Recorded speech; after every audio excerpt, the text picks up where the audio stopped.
A split-second decision in the harsh fluorescent glare of a grocery store aisle changed two men's lives forever. The black barrel of a standard-issue Glock 19, held in the trembling, sweaty grip of a local patrolman, pointed directly at the chest of an off-duty federal agent holding a carton of almond milk. It was a scene born of profiling, paranoia, and unchecked ego, a powder keg waiting for a single spark. But what the arrogant officer didn't know was that his badge wouldn't protect him today. He was about to be stripped of his power, publicly humiliated, and fired on the spot by his own commanding officer. And the brutal, devastating karma that followed would dismantle his entire world, piece by piece.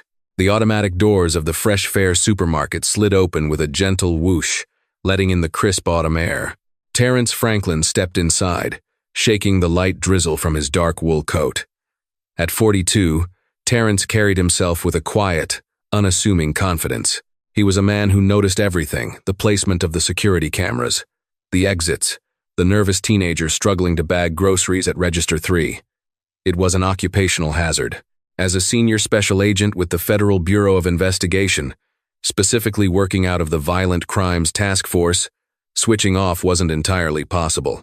But today was Sunday. It was his only day off in 3 weeks, and his mission was simple: gather the ingredients for his daughter's favorite Sunday dinner.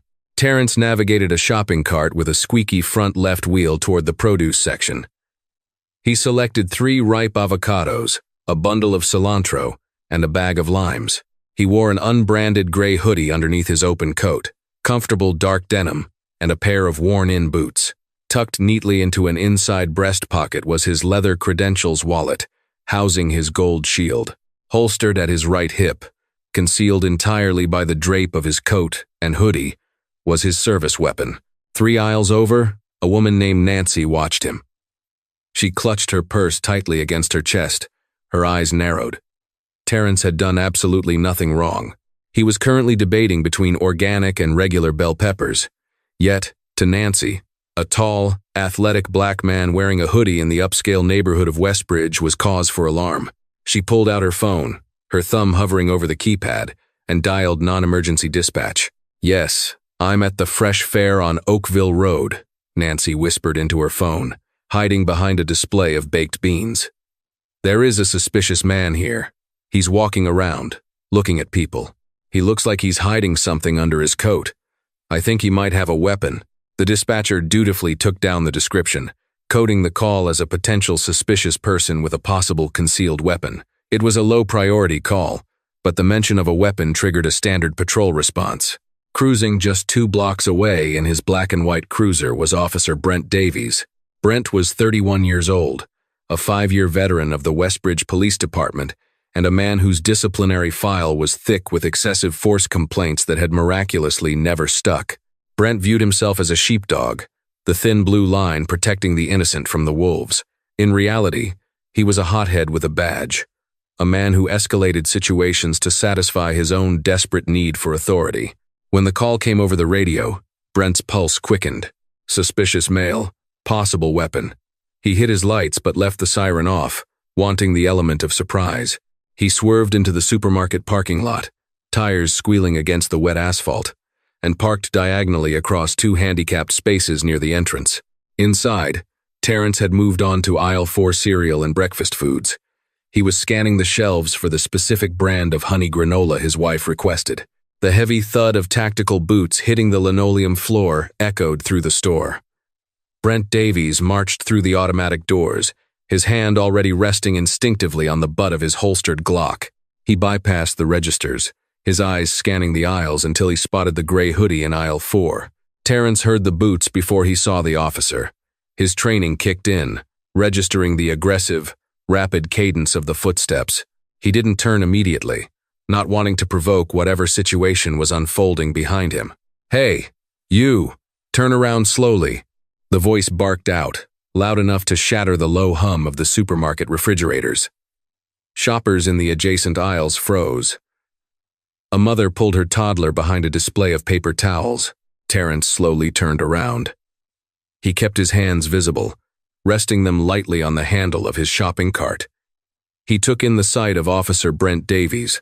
The officer's face was flushed, his jaw tight, his stance wide and aggressive.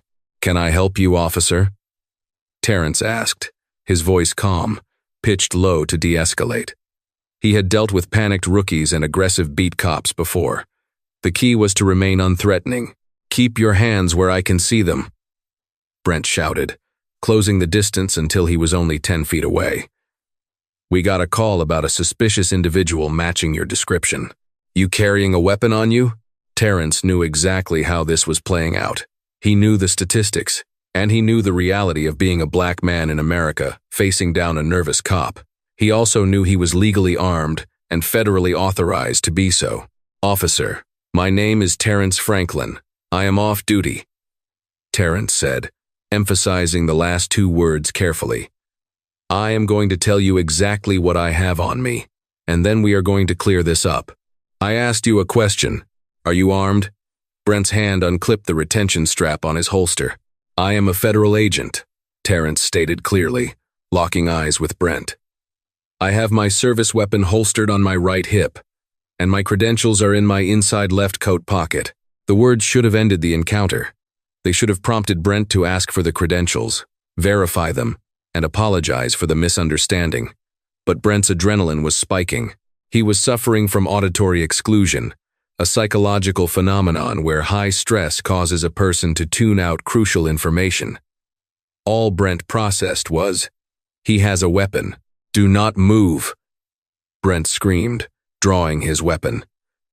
The metallic scrape of the gun leaving the holster seemed deafening. He leveled the barrel directly at Terrence's chest. "Get your hands in the air. Do it now." The air in Azel 4 evaporated. The ambient store music, a soft acoustic cover of an 80s pop song, felt surreal and mocking against the life-or-death tension. Terrence Franklin slowly raised his hands, keeping his palms open and facing forward. He didn't flinch. His heart rate elevated, but his breathing remained controlled. He analyzed Brent's posture, shoulders hunched, arms rigidly extended, trigger finger resting dangerously close to the trigger guard. The officer was terrified, which made him unpredictable and incredibly dangerous. "My hands are up," Terrence said, his voice carrying an unnatural stillness. "Officer, I need you to listen to me very carefully. You are pointing a firearm at a senior special agent of the FBI. My badge and ID are in my left breast pocket. I can retrieve them for you slowly. Or you can call your watch commander." "Shut your mouth," Brent yelled, a bead of sweat tracing down his temple. "Turn around and get on your knees. Cross your ankles." "I am not getting on my knees," Terrence replied firmly. The moment he surrendered physical control to an erratic, panicking officer, his risk of being shot accidentally or intentionally skyrocketed. "I am an agent of the federal government. I am not a threat to you. Call for a supervisor." "I am giving you a lawful order," Brent screamed, taking a half step forward. The muzzle of the gun wavered slightly. "Get on the ground or I will shoot you." At the front of the store, the automatic doors slid open again. Officer Luke Tanner rushed in.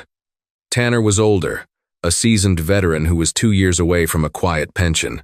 He had heard the tension in Brent's radio traffic when he arrived on the scene and had immediately rolled as backup. Tanner hated working with Brent. He thought the younger cop was a liability, a walking lawsuit waiting to happen. Tanner rounded the corner of aisle 4 and froze. "Davies, talk to me," Tanner called out, keeping his own weapon holstered but resting his hand on it. He assessed the scene. A well-dressed man with his hands up, a shopping cart full of groceries, and Brent Davies aiming a loaded weapon at him like they were in a war zone. "He's armed, Tanner. He's got a gun on his right hip," Brent yelled without looking back. Tanner looked at Terrence. Terrence briefly shifted his gaze to the older officer. "Officer Tanner," Terrence said, reading the nameplate from a distance. "My name is Agent Terrence Franklin, FBI. I have my credentials in my left pocket. Your partner is overreacting to a suspicious person call." Tanner felt a cold knot form in his stomach. He looked at Terrence's calm demeanor, the expensive wool coat, the groceries. He looked at Brent's trembling hands. Tanner knew instantly that the man with his hands up was telling the truth. You don't fake that kind of ice, water in the veins composure while staring down the barrel of a Glock. "Brent, Lower your weapon, Tanner said, taking a cautious step forward. Are you crazy? He's armed, Brent barked. He says he's a federal agent. Brent, stand down. Let's look at his ID. It's a trick. He reaches into his coat. He could pull a gun. Brent's ego was engaged now. Backing down meant admitting he was wrong, admitting he had panicked. In Brent's warped worldview, police never backed down. Officer Davies, Terrence said, his voice dropping an octave, carrying the weight of absolute authority. If you pull that trigger, you will spend the rest of your natural life in a federal penitentiary. I am going to slowly lower my left hand. I am going to use 2 fingers to pull my badge from my coat pocket. I am doing this now. Don't do it. I'm warning you, Brent screamed.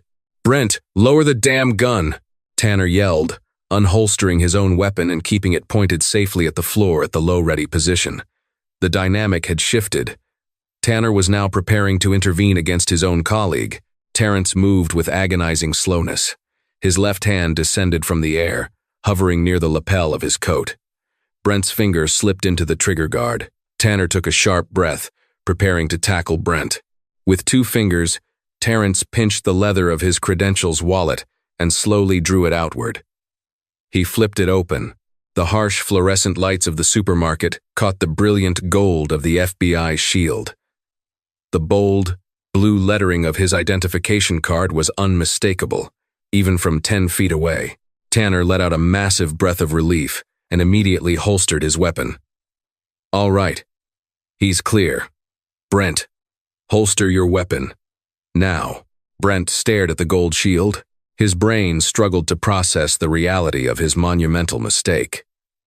Instead of relief, a flush of deep, humiliating anger washed over him. He had been made to look like a fool in front of a crowded supermarket and his fellow officer. How do I know that's real? Brent snarled, keeping his gun raised. Anybody can buy a fake badge online. Tanner was appalled. Davies, are you out of your mind? Holster the weapon. That is a direct order from a senior officer. He's a suspect. Brent doubled down, his voice cracking with stubborn rage. Throw the badge on the ground and get on your knees. Terrence's eyes hardened. The time for de-escalation was over. This was no longer a misunderstanding. This was a rogue officer committing aggravated assault under the color of law. Officer Tanner, Terrence said, his eyes never leaving Brent. I strongly suggest you secure your partner, because if I have to defend myself, I will not hesitate. Tanner reached for his radio. He bypassed dispatch entirely. He keyed his mic to a private tactical channel reserved for command staff. He knew exactly who was eating lunch at the diner across the street.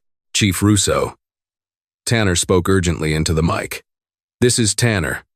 I need you at the Fresh Fare on Oakville, immediately. Code 3. Officer Davies is holding a verified undercover FBI agent at gunpoint and is refusing to stand down. Chief Martin Russo had been enjoying a rare, quiet moment over a turkey club sandwich when his radio crackled to life. Russo was a 30-year veteran of law enforcement, a man built like a fire hydrant, with a closely cropped buzz cut and eyes that missed nothing. He had spent the last 5 years trying to clean up the Westbridge Police Department, weeding out the cowboys and the liabilities. He knew Brent Davies was a problem. He had been building a file to terminate him, waiting for the right infraction to make it bulletproof against the police union's inevitable appeals. When he heard Tanner's transmission, Russo dropped his half-eaten sandwich, threw a $20 bill on the table, and sprinted for his unmarked SUV. The diner was literally across the plaza. It took him 45 seconds to reach the supermarket doors. Russo didn't walk into the store. He stormed in, an unstoppable force of nature. Shoppers parted for him like the Red Sea. He heard the shouting from Aylfor and rounded the corner just as Brent took another aggressive step toward Terrence. Davies, freeze! Russo's voice thundered through the aisles, carrying the concussive force of an explosion. Brent flinched, finally looking away from Terrence. When he saw Chief Russo marching down the aisle, the color completely drained from his face. The aggressive, domineering posture melted away, replaced by the posture of a terrified child caught in a lie. Chief Brent stammered. Do not speak to me, Russo growled, closing the distance in 3 massive strides. He stepped directly between Brent's gun and Terrence, acting as a human shield. It was an ultimate display of trust in the federal agent and absolute contempt for his own patrolman. "Holster that weapon now," Russo ordered, his voice dangerously low. Brent's hands were shaking so badly he struggled to get the Glock back into the holster. He fumbled with the retention strap, finally clicking it into place. Russo turned to Terrence. He saw the open credentials wallet in Terrence's hand. Russo knew a real federal shield when he saw one. He recognized the specific watermarks and the font used by the Bureau. "Agent Franklin," Russo said, his tone shifting instantly to professional respect. "I am Chief Martin Russo. I deeply apologize for this situation." "Chief." Terrence nodded slightly, lowering his arms but keeping the badge out. "Your officer ignored my verbal identification, ignored the visual presentation of my credentials, and ignored the direct orders of his senior backup officer to stand down. He stated he believed my badge was fake and threatened to shoot me if I didn't get on the ground." Russo's jaw clenched so tightly the muscles fluttered. He turned slowly back to Brent. "Chief, listen, we got a call about a suspicious guy with a gun," Brent pleaded, his arrogance completely shattered, replaced by desperate backpedaling. He had his hands hidden. "I was just following protocol for an armed suspect." "Protocol?" Russo interrupted, stepping so close to Brent that the younger officer had to lean back. "Protocol is identifying yourself. Protocol is assessing the threat. Officer Tanner assessed the threat in 5 seconds. You held a gun on a federal agent who was holding his badge in plain sight. You ignored commands to stand down. You let your ego override your training, your common sense, and the law." "He could have been lying," Brent whined, sounding pathetic. He presented a federal badge. "Davies, you don't have the authority to play judge and jury in a grocery store aisle because your pride got hurt." Russo's voice echoed off the linoleum, a harsh, unforgiving sound. Shoppers were now filming on their phones, peeking around the ends of the aisles. Tanner stood silently, watching his boss systematically dismantle the rogue officer. "You are a liability to this department, to this city, and to the badge you wear," Russo continued, his voice cold as ice. He didn't care who was filming. He wanted this on the record. "I have reviewed your use of force files, Davies. I've watched your body cam footage. You escalate. You provoke. You hide behind that uniform to bully people." "Chief, you can't talk to me like this," Brent said, trying to summon a shred of defiance. "I'll talk to my union rep." "You do that," Russo said, stepping back and pointing a thick finger at Brent's chest. "But you won't be doing it as an employee of my department. Officer Brent Davies, you are hereby stripped of your police powers, effective immediately." Brent's eyes widened in sheer panic. "What? You can't fire me on the spot? There's a process. There's an investigation." "The investigation just concluded, and I was the lead detective," Russo stated flatly. "You committed aggravated assault under the color of law against a federal officer. I am not suspending you pending an inquiry. I am terminating you. Right here. Right now. Hand me your weapon and your radio." "Chief, please," Brent begged, the realization crashing down on him. His career, his identity, his power, it was all evaporating in the cereal aisle of a supermarket. "Your weapon and your radio. Give them to Officer Tanner," Russo demanded. With trembling hands, a thoroughly broken Brent Davies unbuckled his heavy-duty belt.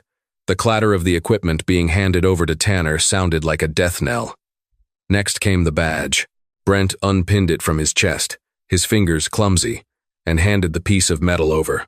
"Officer Tanner," Russo commanded, "escort Mr. Davies out of this store. He is trespassing. He will find his own way home. If he attempts to access his patrol vehicle, arrest him for grand theft auto." Tanner nodded grimly.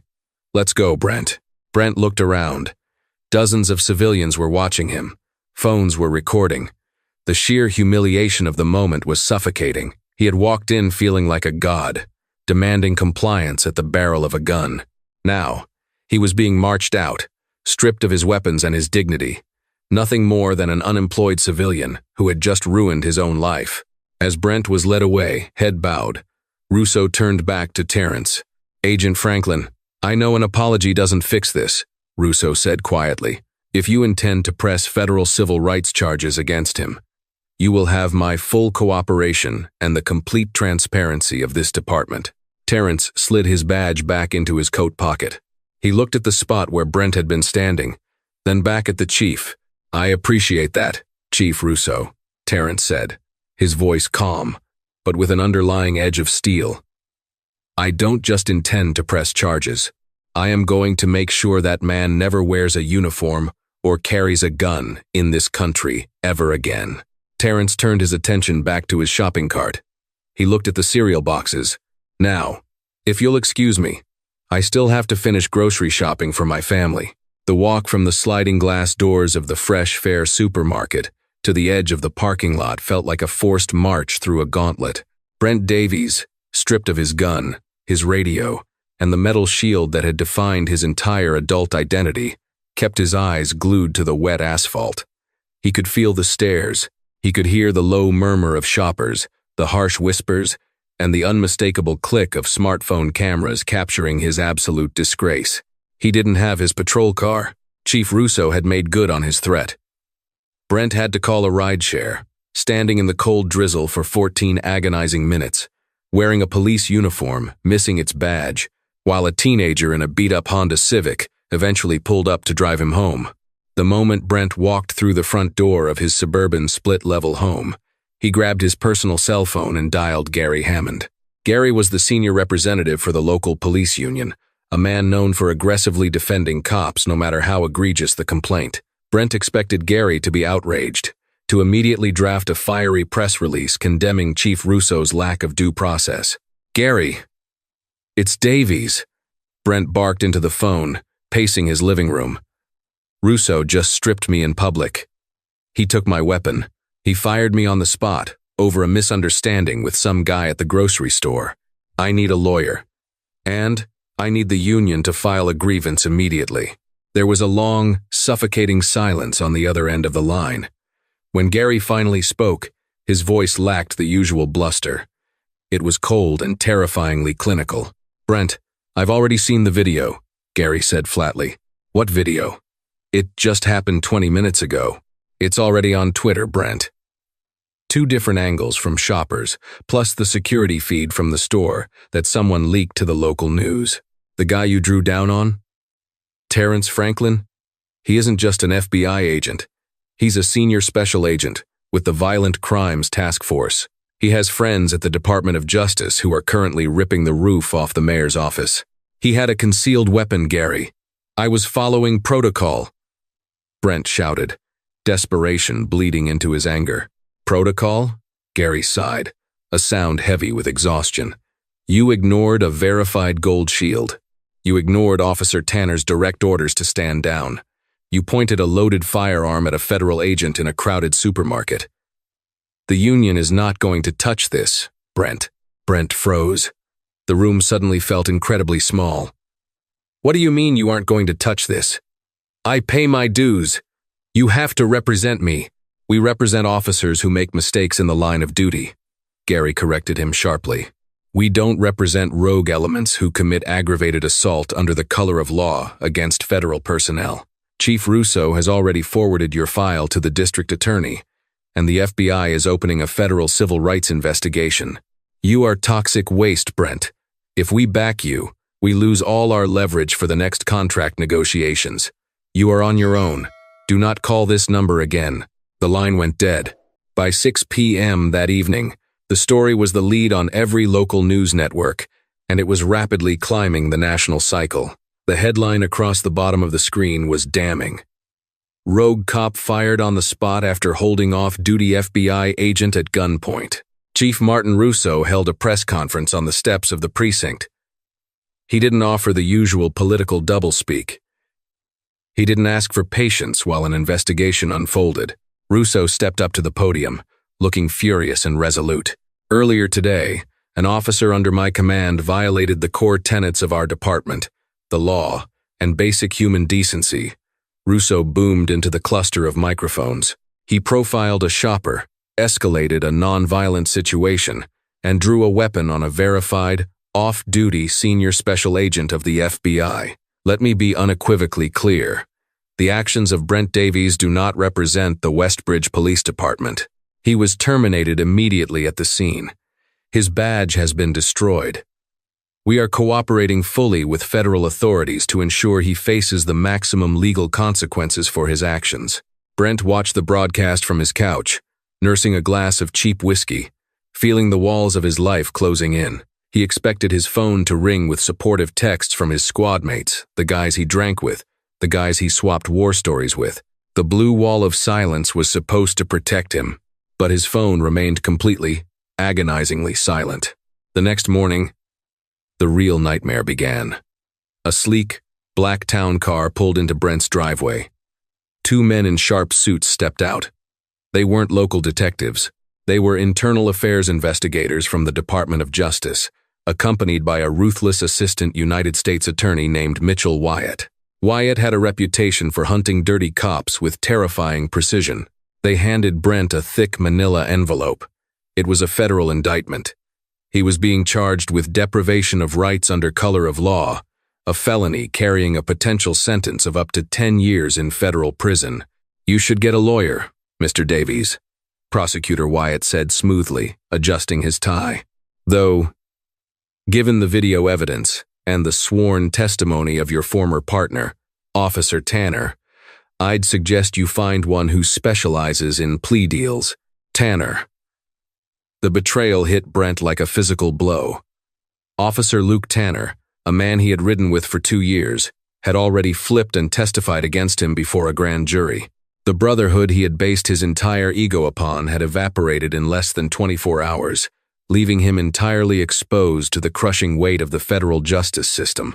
The swiftness of Brent's downfall was breathtaking, but the ensuing karma was meticulous and brutal. The universe, it seemed, was not done collecting its debts. Without the union to pay for his legal defense, Brent was forced to hire a private criminal defense attorney. The retainer alone wiped out his modest savings.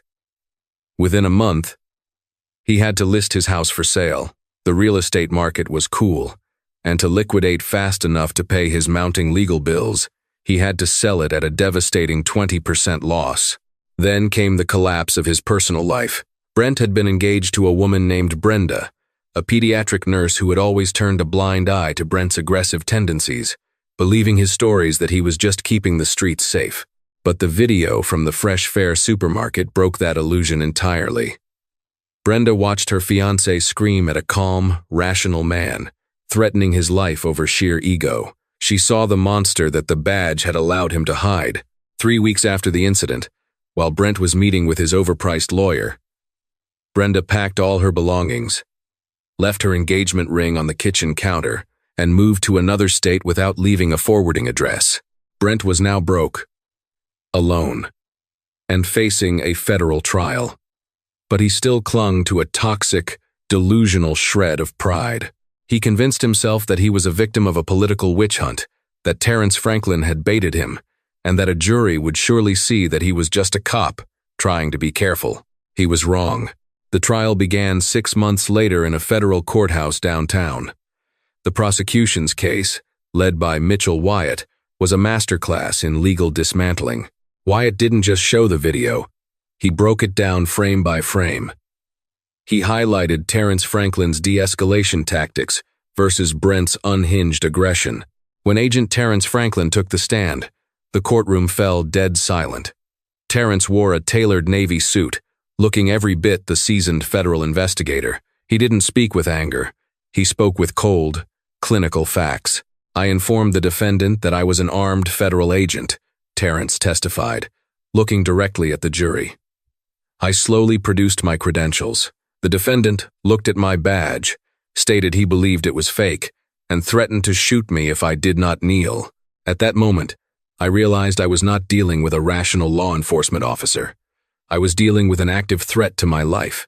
Brent's defense attorney tried to cross-examine Terrence, attempting to suggest that Terrence's hoodie made him look suspicious. Terrence shut it down effortlessly. "Counselor, I was buying avocados and granola on a Sunday afternoon," Terrence replied smoothly.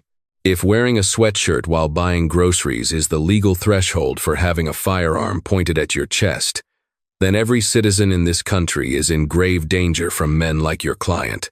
But the true twist of hard karma arrived during the second week of the trial. Prosecutor Mitchell Wyatt had dug deep into Brent's past during discovery. Without the police union running interference, Wyatt had gained access to Brent's unredacted personnel files. He found a pattern of excessive force complaints that had been quietly swept under the rug by a previous, corrupt watch commander.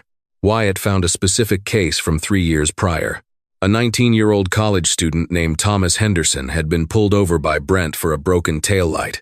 The encounter had ended with Thomas suffering a broken orbital bone, and Brent charging him with resisting arrest and assaulting an officer.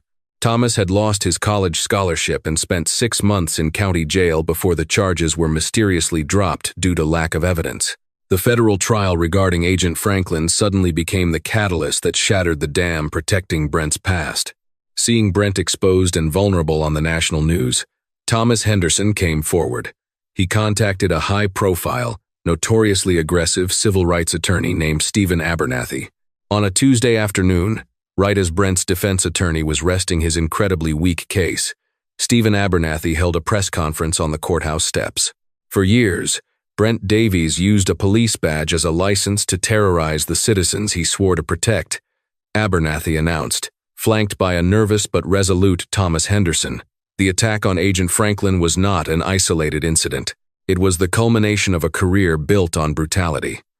Today, we are filing a $10 million civil rights lawsuit against Mr. Davies personally, as he was acting outside the scope of his duties. The news broke Brent completely. He was sitting at the defense table when his lawyer leaned over and whispered the news about the civil suit. The color drained from Brent's face. If he somehow avoided prison, he would spend the rest of his life working minimum wage jobs just to have his wages garnished by the very people he used to bully. There was no way out. The walls hadn't just closed in. They had crushed him. That evening, a defeated, hollowed-out Brent Davies instructed his attorney to accept the prosecution's plea deal. To avoid the maximum 10-year sentence, Brent pleaded guilty to the felony charge of deprivation of rights under color of law. As part of the plea agreement, Brent had to permanently surrender his peace officer standards and training, post-certification, meaning he could never work in law enforcement or even armed private security anywhere in the United States. He also forfeited any right to his police pension. He was 31 years old, completely broke, globally disgraced, and entirely stripped of the only identity that had ever made him feel powerful. The sentencing hearing of former officer Brent Davies was not a media circus. It was a solemn, clinical dismantling of a man's life. The federal courtroom, paneled in dark, imposing mahogany, felt less like a hall of justice and more like a crypt. Brent sat at the defense table, wearing an ill-fitting charcoal suit he had purchased off a discount rack. His previously arrogant posture was gone, replaced by the hunched, trembling frame of a man who finally understood the gravity of his actions. Presiding over the case was the Honorable Judge Maxwell Corwin, a jurist known for his piercing intellect and absolute lack of patience for law enforcement officers who abused their oaths. Judge Corwin peered over his reading glasses, scanning the pre-sentencing report with a look of profound disgust. Assistant United States Attorney Mitchell Wyatt stood at the podium, his voice echoing in the silent room. "Your Honor, the defendant did not make a mistake," Wyatt stated, his tone chillingly level. "A mistake is a misread license plate or a flawed radio transmission. What Mr. Davies did was a calculated act of aggression fueled by prejudice and an inflated sense of authority. He held a loaded firearm to the chest of a senior special agent of the FBI who was peacefully buying groceries. When presented with undeniable proof of the agent's identity, the defendant doubled down, threatening summary execution if his ego was not immediately serviced. A badge is a public trust, Your Honor. Mr. Davies weaponized that trust." Wyatt stepped aside, allowing Agent Terrence Franklin to deliver his victim impact statement. Terrence walked to the podium with the same quiet, unshakable confidence he had displayed in aisle 4 of the Fresh Fare supermarket. He didn't look angry, he looked disappointed. "When I looked down the barrel of the defendant's weapon," Terrence began, his deep voice commanding the complete attention of everyone in the gallery, I didn't see a fellow brother in law enforcement. I saw a man who was utterly terrified of his own shadow, overcompensating with lethal force. I survived that encounter because of my specialized training in de-escalation and crisis management. But what if I had been a teenager?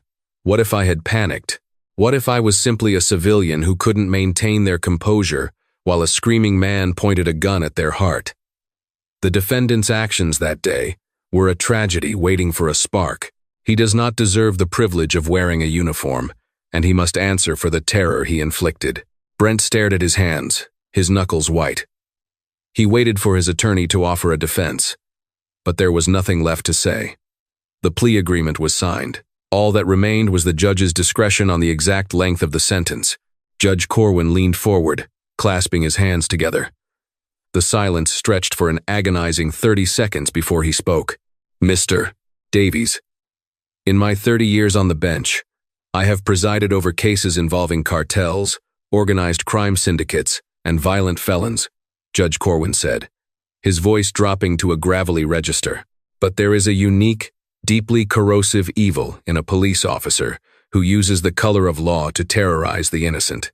You took an oath to protect the Constitution, and instead, you used it as a shield for your own bullying. The judge picked up his gavel. You are a disgrace to the thousands of brave men and women who wear that badge with honor. It is the judgment of this court that you serve 36 months in a federal penitentiary, followed by 3 years of supervised release. Furthermore, as stipulated in your plea, you are permanently stripped of your post certification. You will never hold a position of authority in this country again. The heavy wooden gavel slammed down. The sound echoed like a gunshot in Brent's ears. The transition from a suburban home to the Allenwood Low Federal Correctional Institution was a psychological shattering for Brent. Even in a low-security facility, an ex-cop is a prime target. The prison administration, not wanting a high-profile murder on their hands, immediately placed Brent in the special housing unit, SHU, protective custody. For nearly 3 years, Brent Davies lived in a concrete box measuring 6 by 8 feet. He was locked inside for 23 hours a day. His only interaction was with corrections officers who viewed him with sheer contempt. To them, a dirty cop was the lowest form of life, a man who made their dangerous jobs infinitely harder by destroying public trust. In the suffocating silence of his cell, Brent had nothing but time to replay the memory of the supermarket. He saw Terrence Franklin's calm eyes. He heard Chief Martin Russo's booming voice, stripping him of his badge. He realized that his power had never been his own. It had been loaned to him by the city, and the moment he abused it, it was violently yanked away. While he rotted in isolation, the outside world continued to exact its toll.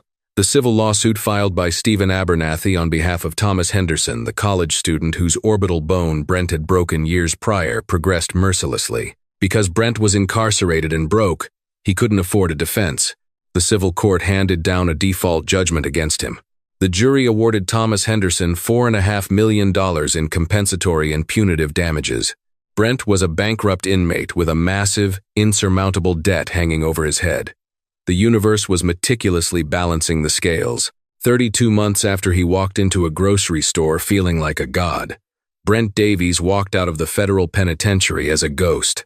He was given a standard-issue bus ticket, a set of cheap civilian clothes, and exactly $45 in gate money. He returned to a world that had entirely forgotten him, yet severely restricted his every move. He moved into a squalid, roach-infested studio apartment on the industrial outskirts of the city, managed by a ruthless slumlord named Bruce Dalton, who charged exorbitant rent to ex-convicts because he knew they had nowhere else to go. Brent needed a job. His probation required it, and his crushing debt demanded it. But the internet never forgets. Every time he applied for a position, even entry-level office jobs or basic delivery routes, human resources departments would run a standard background check. A simple Google search of Brent Davies immediately yielded the viral video of him screaming at Agent Franklin, followed by his federal mugshot and the multi-million-dollar civil judgment against him. The interviews always ended the same way. A polite but firm refusal, accompanied by a look of masked revulsion from the hiring manager. He was radioactive, Desperation finally drove him to the absolute bottom of the labor pool. He applied for a night shift janitorial and heavy freight stocking position at a massive, unforgiving regional distribution warehouse. The facility was a sprawling concrete beast where turnover was incredibly high and the management didn't care about a man's past, so long as he could lift 60-pound boxes for 10 hours straight without complaining. The warehouse manager, a grueling taskmaster named Dennis Peterson, looked at Brent's application and sneered. "I don't care that you used to be a cop, and I don't care that you went to federal prison." Dennis barked, chewing on a toothpick. "Here, you are a badge number on a time card. You mop the loading docks, you clear the pallet debris, and you stack the broken returns. Minimum wage, no benefits for the first year. You miss a shift, you're fired. Understood?" "Understood," Brent mumbled, his voice hoarse, stripped of all its former arrogant brass. Life became a painful, monotonous blur. Brent worked the overnight shift, arriving at 10 p.m. and leaving at 8 a.m. His back ached constantly. His hands, once used to gripping a steering wheel and a service weapon, became calloused and cracked from industrial bleach and splintered wooden pallets. The hardest pill to swallow arrived with his first paycheck. Brent opened the thin envelope in the break room, exhausted and smelling of industrial cleaner. He stared at the net pay. It was criminally low. Attached to the pay stub was a legal notice from the state's garnishment division. 25% of his meager, minimum wage earnings had been legally seized to pay down the $4.5 million civil judgment he owed to Thomas Henderson. He was literally breaking his back to earn pennies, and a quarter of those pennies were being funneled directly to the man he had brutalized years ago. It was a Sisyphean nightmare from which he could never wake up. 2 years into this brutal existence, a shift in the corporate winds brought the final, devastating blow of hard karma. Rumors circulated the warehouse that the parent company had been bought out by a rapidly expanding logistics and supply chain management firm. A VIP tour of the new executive board was scheduled for a Tuesday night. Dennis Peterson had the entire night crew scrubbing the facility floor to ceiling to ensure everything looked perfect for the new owners. Brent was on his hands and knees on loading dock 4, using a wire brush to scrub a stubborn oil stain out of the concrete. He wore a stained gray jumpsuit, a ratty beanie pulled low over his forehead, and industrial knee pads. He looked nothing like the clean-cut patrolman of his past. He looked like a broken man. A procession of people in expensive, tailored suits walked onto the loading dock, led by Dennis Peterson, who was nervously pointing out the facility's efficiency metrics. "And down here, sir, are the primary outgoing freight docks," Dennis said, his voice dripping with sycophantic eagerness. "We ensure a perfectly clean operational environment." Brent kept his head down, scrubbing the concrete, hoping the executives would walk past. He hated being seen in this state. The group stopped. A pair of custom Italian leather shoes stepped into Brent's line of sight, pausing just inches from the puddle of dirty, soapy water he was scrubbing. "A clean operational environment is crucial," a smooth, confident voice remarked. "Attention to detail at the ground level reflects the integrity of the entire company." Brent's scrub brush halted. The voice sent a cold, paralyzing shockwave down his spine. It was a voice he hadn't heard in years, a voice he remembered cracking with pain and fear in the back of his patrol car. Brent slowly lifted his head, his eyes traveling up the impeccably tailored navy suit, past the expensive silk tie, to the face of the CEO of the new parent company. It was Thomas Henderson. The young man was no longer the terrified college student with a broken orbital bone. Thomas was now 28, brilliant, and wildly successful. He had taken the initial $1 million settlement from the city, paid out quietly before the civil suit against Brent even began, and invested it into a disruptive logistics software startup. That startup had exploded, allowing him to buy out massive physical distribution centers across the state. Thomas looked down at the janitor. For a brief second, there was no recognition. Just a wealthy executive looking at a laborer. But then, Thomas's eyes narrowed. He took in the shape of Brent's jaw, the bridge of his nose, the distinct, defeated slump of his shoulders. Recognition dawned, slow and undeniable. The silence on the loading dock became deafening. Dennis Peterson looked nervously between his new billionaire boss and the janitor on his knees. "Is there a problem, Mr. Henderson?" Dennis asked tentatively. Thomas didn't answer Dennis. He kept his eyes locked firmly on Brent. Brent felt his heart hammer against his ribs, a sickening cocktail of shame, terror, and absolute humiliation rising in his throat. He waited for Thomas to scream. He waited for Thomas to demand his immediate termination. He waited for the final, vindictive blow. Instead, Thomas's expression softened into something far worse than anger. It was profound, genuine pity. Thomas crouched down, ignoring the dirty water near his expensive shoes, bringing himself closer to Brent's eye level. "Davies," Thomas said quietly, so only the two of them could hear. Brent couldn't speak. He just stared, the wire brush trembling in his raw, chemical-burned hand. "I see the garnishment checks come through my foundation every month." Thomas continued, his voice perfectly even.